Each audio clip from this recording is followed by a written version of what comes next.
Robert ഗ്രീനിന്റെ the 48 loss of power എന്ന പുസ്തകത്തിലെ 20ാമത്തെ നിയമം ആരോടും പ്രതിബദ്ധത കാണിക്കരുത്.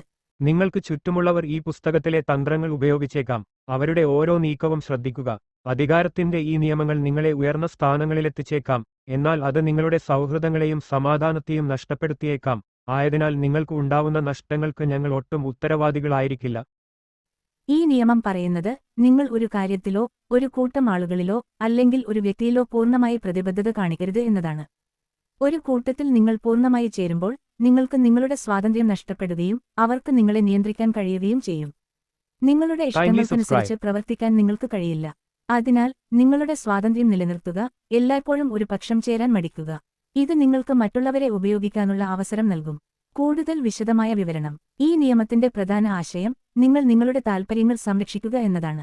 നിങ്ങൾ ഒരു സംഘത്തിൽ ചേരുമ്പോൾ ആ സംഘത്തിന്റെ നിയമങ്ങളും താൽപ്പര്യങ്ങളും അനുസരിക്കാൻ നിങ്ങൾ ബാധ്യസ്ഥനാകും. ഇത് നിങ്ങളുടെ സ്വന്തം ലക്ഷ്യങ്ങൾ നേടുന്നതിന് തടസ്സമാകും. ഒരു പക്ഷം ചേരാതെ നിൽക്കുമ്പോൾ നിങ്ങൾക്ക് ആവശ്യമുള്ളവരെ ഉപയോഗിക്കാൻ കഴിയും. ഉദാഹരണത്തിന്, രണ്ട് സുഹൃത്തുക്കൾക്കിടയിൽ ഒരു വഴക്കുണ്ടായാൽ നിങ്ങൾ ആരുടെ പക്ഷം ചേരണമെന്ന് തീരുമാനിക്കാതിരിക്കുക. നിങ്ങൾ ഒരു പക്ഷം ചേർന്നാൽ മറ്റേ സുഹൃത്ത് നിങ്ങളെ ശത്രുവായി കാണും. എന്നാൽ നിങ്ങൾ ആരുടെയും പക്ഷം ചേരാതെ നിൽക്കുകയാണെങ്കിൽ രണ്ട് പേർക്കും നിങ്ങളെ ആവശ്യമായി വരും. ഇത് നിങ്ങൾക്ക് ഒരു അധികാരം നൽകും. ഈ നിയമം പാലിക്കുന്നതിലൂടെ നിങ്ങൾക്ക് സ്വാതന്ത്ര്യം നിലനിർത്താം, നിങ്ങൾക്ക് നിങ്ങളുടെ ഇഷ്ടങ്ങൾക്കനുസരിച്ച് പ്രവർത്തിക്കാൻ കഴിയും, ആളുകളെ ഉപയോഗിക്കാൻ കഴിയും, നിങ്ങൾക്ക് ആവശ്യമുള്ളപ്പോൾ ആവശ്യമുള്ളവരെ ഉപയോഗിക്കാൻ കഴിയും, അധികാരം നേടാം, ആളുകൾക്ക് നിങ്ങളെ നിയന്ത്രിക്കാൻ കഴിയില്ല. ചുരുക്കത്തിൽ, നിങ്ങൾ ഒരു കാര്യത്തിലും ഒരു പ്രതിബദ്ധതയും കാണിക്കാതിരിക്കുക. എല്ലായ്പ്പോഴും നിങ്ങളുടെ താൽപ്പര്യങ്ങൾക്ക് മുൻഗണന നൽകുക. ചില ഉദാഹരണങ്ങൾ. ചരിത്രം. ചാണക്യൻ. ചന്ദ്രഗുപ്ത മൗര്യന്റെ ഉപദേശകനായിരുന്ന ചാണക്യൻ ഒരിക്കലും ഒരു പ്രത്യേക രാജകുടുംബത്തോട് പ്രതിബദ്ധത കാണിച്ചിരുന്നില്ല. അദ്ദേഹം തന്റെ ലക്ഷ്യമായ ശക്തമായ സാമ്രാജ്യം സ്ഥാപിക്കാൻ മാത്രമാണ് ശ്രദ്ധിച്ചത്. അതിനുവേണ്ടി അദ്ദേഹം ചന്ദ്രഗുപ്തനെ സഹായിക്കുകയും പിന്നീട് മറ്റു രാജാക്കന്മാരുമായി ബന്ധം സ്ഥാപിക്കുകയും ചെയ്തു. Cinema the godfather. ഡോൺ കൊർലിയോൺ തന്റെ എതിരാളികളുമായി നേരിട്ട് ഏറ്റുമുട്ടാറില്ല. അദ്ദേഹം മറ്റു സംഘങ്ങളെക്കൊണ്ട് പരസ്പരം പോരാടിപ്പിക്കും. ഡോൺ ഒരു പക്ഷം ചേരാത്തതുകൊണ്ട് അദ്ദേഹത്തിന് എല്ലാ സംഘങ്ങളെയും നിയന്ത്രിക്കാൻ കഴിഞ്ഞു. ചരിത്രം. ക്ലിയോപാട്ര. ക്ലിയോപാട്ര ഈജിപ്തിനെ റോമൻ സാമ്രാജ്യത്തിൽ നിന്ന് സംരക്ഷിക്കാൻ വേണ്ടി റോമൻ ഭരണാധികാരികളുമായി ചങ്ങാത്തം സ്ഥാപിച്ചു. അവർ ജൂലിയസ് സീസറുമായും പിന്നീട് മാർക്ക് ആന്റണിയുമായും അടുപ്പം കാണിച്ചു. എന്നാൽ ക്ലിയോപാട്ര റോമനോട് പൂർണ്ണമായി പ്രതിബദ്ധത കാണിച്ചിരുന്നില്ല. അവർ തന്റെ രാജ്യത്തിന്റെ താൽപ്പര്യങ്ങൾക്ക് മുൻഗണന നൽകി. Cinema. Joker. The dark night എന്ന സിനിമയിലെ ജോക്കർ ഒരു സംഘത്തിലും അംഗമല്ല. ജോക്കർ ഒരു പക്ഷം ചേരാത്തതുകൊണ്ട് അവനെ ആർക്കും നിയന്ത്രിക്കാൻ കഴിഞ്ഞില്ല. ജോക്കർ ആരെയും വിശ്വസിച്ചിരുന്നില്ല, സ്വന്തം താൽപ്പര്യങ്ങൾ മാത്രമാണ് സംരക്ഷിച്ചത്. ചരിത്രം. എലിസബത്ത് രാജ്ഞി. ഇംഗ്ലണ്ടിന്റെ രാജ്ഞിയായിരുന്ന എലിസബത്ത് യൂറോപ്പിലെ പ്രൊട്ടസ്റ്റന്റ്, കത്തോലിക്ക പക്ഷങ്ങൾക്കിടയിൽ ഒരു പക്ഷം ചേരാതെ നിന്നു.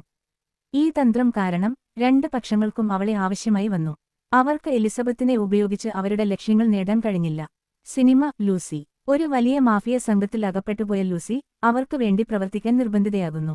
ലൂസിക്ക് തന്റെ സ്വാതന്ത്ര്യം നഷ്ടമാകുന്നു. എന്നാൽ അവൾക്ക് ഒരു സൂപ്പർ പവർ ലഭിക്കുമ്പോൾ അവൾ ആരെയും അനുസരിക്കാതിരിക്കുകയും തന്റെ സ്വന്തം ലക്ഷ്യങ്ങൾക്ക് മുൻഗണന നൽകുകയും ചെയ്യുന്നു. ചരിത്രം. അമേരിക്കൻ സ്വാതന്ത്ര്യസമരം. അമേരിക്കൻ സ്വാതന്ത്ര്യസമരം നടന്നപ്പോൾ ചില യൂറോപ്യൻ രാജ്യങ്ങൾ ബ്രിട്ടനോടും അമേരിക്കയോടും ഒരേസമയം ചങ്ങാത്തം സ്ഥാപിച്ചു.